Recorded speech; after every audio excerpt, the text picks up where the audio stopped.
Om Shanti. Good morning बाबा के सभी फरिश्तों को।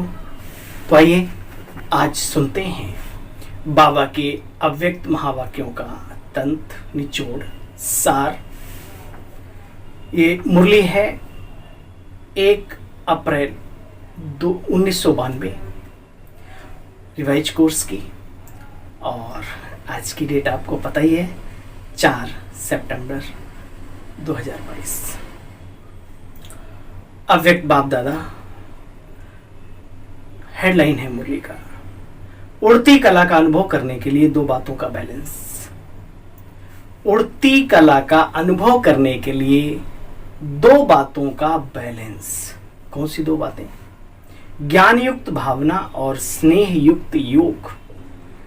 टोटल प्रैक्टिस नहीं यहां है, यहां संबंध है, संबंधों का रस है, स्नेह है, उसको हम योग कहते हैं। उड़ती कला का अनुभव करने के लिए 2 बातों का बैलेंस, ज्ञान युक्त भावना और स्नेह युक्त योग। पूरा परिभाषित किया है पूरी मुरली में बाबा ने कि भावनात्मक आत्माओं को क्या क्या प्राप्ति हो सकती है, होती है, और योग युक्त जो आत्माएं हैं भावना के साथ साथ वो क्या प्राप्त करती हैं बाबा से। हालांकि बाबा को दोनों ही बच्चे बहुत प्यारे हैं, फिर भी बाबा ने विश्लेषण किया, अलग अलग करके हम बच्चों को समझाया। आज बाप दादा अपने स्नेही भावना मूर्त आत्माओं और ज्ञान स्वरूप योगी आत्माओं को देख रहे हैं। दोनों योग की आत्माओं, दोनों प्रकार की आत्माएं बाप को अति प्रिय हैं और दोनों ही बाप से अपने अपने यथा स्नेह और भावना प्रमाण प्रत्यक्ष फल वर्षे के अधिकारी भी हैं। ज्ञान स्वरूप योगी तो आत्मा अपने शक्ति प्रमाण बाप के समीप समान सर्व शक्तियों की अनुभूति का वर्षा प्राप्त कर रही हैं।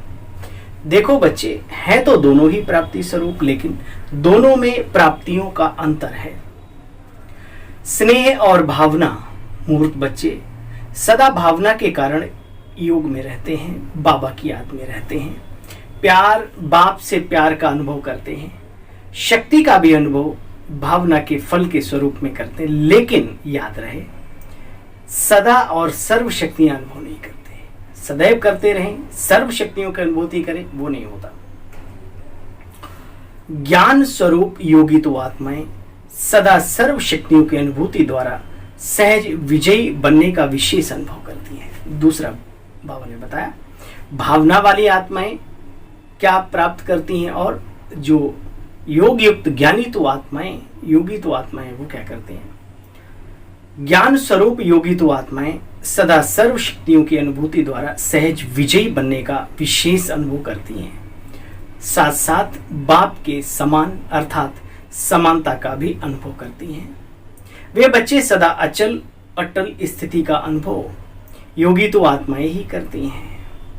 स्नेही व भावना स्वरूप आत्माएं भावना से स्नेह से आगे तो बढ़ रहे हैं, लेकिन बच्चे वे सदा विजयी नहीं रहते, कभी हार जाते, कभी जीत जाते। स्नेही आत्माओं के मन में, मुख में सदा बाबा बाबा बाबा रहता है। इस कारण समय प्रति सहयोग तो प्राप्त हो जाता है, भावना का फल तो मिलता है, लेकिन समान बनने में ज्ञानी योगी तो आत्माएं ही समीप हैं। इसलिए भावना और ज्ञान स्वरूप दोनों का बैलेंस रखने का लक्ष्य रखो, दोनों बनने का लक्ष्य रखो। भावनात्मक जीवन भी होना अनिवार्य है, लेकिन ज्ञानी और योगी तो आत्मा भी होना अनिवार्य है। सिर्फ भावनाओं में बहते रहो, भावनाओं का धागा प्यारे बहनों भाइयों बड़ा कच्चा होता है। इसलिए ज्ञान युक्त भावना हो, योग युक्त जीवन हो, सफलता वो है। सिर्फ जितनी भावना हो उतना ही ज्ञान स्वरूप भी बनो। सिर्फ भावना, सिर्फ ज्ञान, ये दोनों ही संपूर्णता नहीं। या तो ज्ञानी ज्ञानी बन गए, या तो भावना भावना वाले बन गए। बाबा ने कहा दोनों ही चीजें, दोनों स्थितियां ये अच्छी नहीं है। ज्ञान युक्त भावना, स्नेह युक्त योगी आत्मा, ये दोनों का बैलेंस सहज उड़ती कला का बच्चे अनुभव कराता है। बाप समान अर्थात दोनों की समानता, भावनात्मक जीवन भी और ज्ञान और योगी जीवन भी। बाप समान अर्थात दोनों की समानता। वर्तमान समय भावना स्वरूप आत्माएं सेवाओं में ज्यादा आती हैं। यह आत्माएं भी स्थापना के कार्य में, चाहे आदि सनातन देवी देवता धर्म की स्थापना में, चाहे राज्य की स्थापना में, दोनों में आवश्यक है। लेकिन अभी समय प्रमाण ज्ञानी योगी तो आत्माओं की अति आवश्यकता है, क्योंकि आगे के समय में वैराग्य वृत्ति के वायुमंडल के कारण भावना स्वरूप आत्माएं तो और भी सहज आनी ही आनी है। लेकिन जरूरत है बाबा को ज्ञानी और योगी तो आत्माएं। इसलिए सेवा के लक्ष्य में ज्ञानी योगी तो आत्माओं के तरफ अटेंशन ज्यादा चाहिए। अटेंशन दो ऐसी आत्माओं पे जो ज्ञानी और योगी जीवन जीने के लिए लालयित हों। उनको बहुत आगे बढ़ाओ सबको, लेकिन उनके ऊपर विशेष अटेंशन रखो। समझा बच्चे? समझा? बाबा शब्दों से हमें अंदर तक झकझोर देते हैं कि भाई समझा।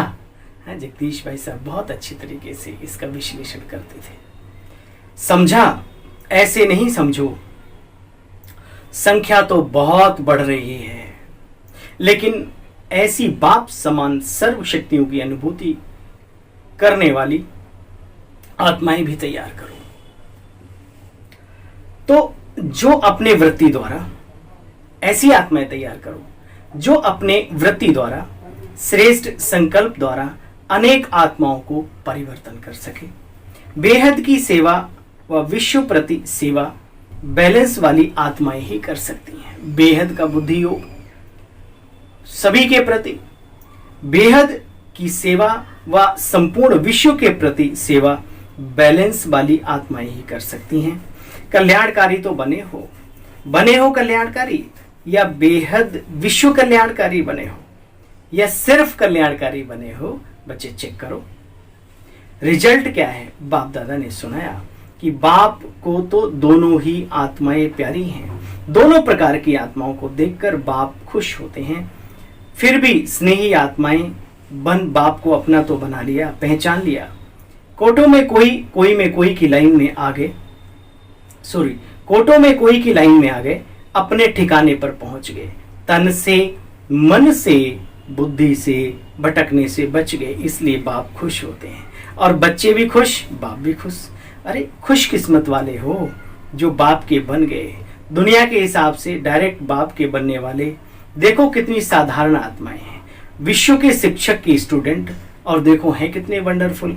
पढ़ाने वाला कितना ऊंचे से ऊंचा और है कितना साधारण। पढ़ने वाले भी कितने साधारण।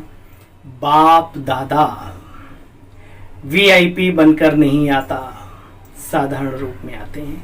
कोई प्राइम मिनिस्टर, संत, महात्मा, राजा, सन्यासी या किसी राजा के तन में नहीं आते। इसलिए पहचानने वाले भी साधारण ही पहचान कर बाप को अपने सौभाग्य का निर्माण करते हैं। बड़े खुश नसीब हो, कितना बड़ा भाग्य मिला है। पद्मा पदम कहना भी तो बच्चे कुछ नहीं है, ये तो कहने में आता है पद्मा पदम, गिनती तो उसे ज्यादा होती है। गिनती समाप्त हो जाए उससे भी कई गुना। कितने खुश नसीब हो, विचार करना। तो जो भी आए हो बाबा के पास, जो गए हैं बच्चे, बाबा उनको देखकर संबोधित कर रहे हैं। जो भी आए हो सभी आने वालों को आज बाप दादा मुबारक दे रहे हैं, लेकिन शिक्षा भी दे रहे हैं। क्या दे रहे हैं शिक्षा? भावुक नहीं बनो, ज्ञानी भी बनो। सिर्फ भावनाओं से नहीं जीवन चलाओ, समझदार भी बनो। प्रकृति के भी ज्ञानी बनो। ज्ञान सिर्फ आत्मा का नहीं, आत्मा, परमात्मा और प्रकृति, उसमें ये ड्रामा भी आ जाता है बच्चे। तो तीनों का ज्ञान चाहिए। प्रकृति अपना वार करती है, आत्मा अपने कर्मों का हिसाब किताब भोगती है। प्राकृतिक सिस्टम अलग है, ड्रामा के अंदर जो रोल है वो अलग है, और परमात्म शक्ति क्या गजब कर सकती है। ये सारी बातों का चिंतन मनन करके तब आगे बढ़ो। कहाँ जा रहे हैं? अपने लिए ना। अगर प्रकृति की भी नॉलेज नहीं है ना, तो भी बच्चे उसको नॉलेजफुल नहीं कहा जाता। स्थान का, व्यक्ति का, स्थिति का, तीनों का ज्ञान रखो। किस स्थान पर जा रहे हैं? मधुबन जा रहे हैं तो कौन सा स्थान है वो? किससे मिलने जा रहे हैं हम? स्थिति क्या होनी चाहिए हमारी? ये समझ नहीं तो वहां पर भी जाके भूजा ही खाते हैं बाबा के सामने बैठ के। माफ करना भाई बहनों, इसीलिए पैसे आपने लगाए ट्रेन में टिकट लेकर के, इसीलिए वहां गए सिर्फ दीवारें देखने के लिए। विचार करो, बात करो अपने आप से। बाबा आज कह रहे हैं सिर्फ भावुक नहीं बनो, भावुक नहीं बनो, ज्ञान स्वरूप माना दूरांदेशी त्रिकालदर्शी। तीनों का ज्ञान अगर स्पष्ट है बच्चे तो सफलता तो सहज मिलती है। अपनी स्थिति को भी समझो। अगर कोई अपनी गलतियों से बार बार तन से या मन से बीमार होता है, बाप दादा उसको भी ज्ञानी नहीं कहते।